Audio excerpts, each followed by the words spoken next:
जरा एक पल के लिए अपनी आंखों को बंद करिए और कल्पना करिए अगर आज आपको कश्मीर जाने के लिए पासपोर्ट लगता, गुजरात जाने के लिए वीज़ा बनवाना पड़ता और हैदराबाद जाने के लिए एक अलग करेंसी खरीदनी पड़ती, तो क्या आप उसे भारत कहते?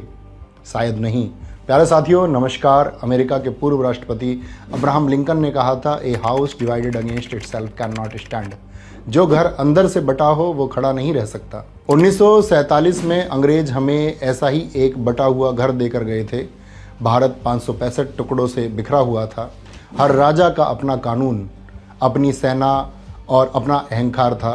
दुनिया के बड़े बड़े विद्वान कह रहे थे कि भारत एक देश के रूप में 5 साल भी नहीं टिक पाएगा, लेकिन उन विद्वानों को यह नहीं पता था कि भारत की मिट्टी में एक ऐसा इंसान खड़ा है जिसका इरादा हिमालय से भी ऊंचा और संकल्प लोहे से भी सख्त है, जिसने एक हाथ में संविधान और दूसरे हाथ में कठोरता लेकर उन 565 टुकड़ों को जोड़कर एक संपूर्ण भारत का नक्शा बना दिया।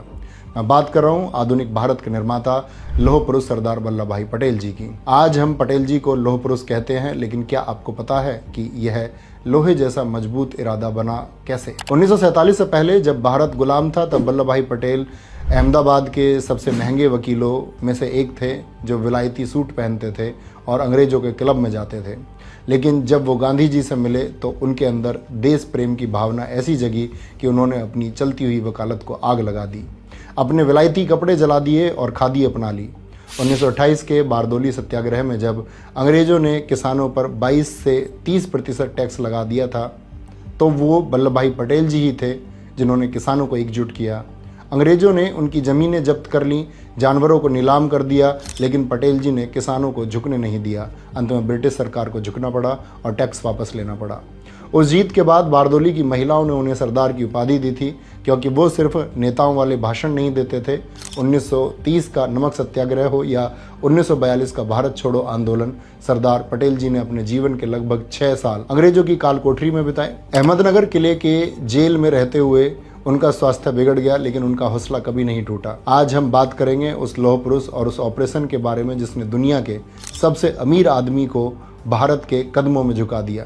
सरदार पटेल जी ने आज़ादी के बाद अपनी ज़बरदस्त कूटनीति से 562 रियासतों को तो भारत में मिला लिया था, चाहे त्रावणकोर हो या जोधपुर। उन्होंने साम दाम दंड भेद का इस्तेमाल करके सबको मना लिया।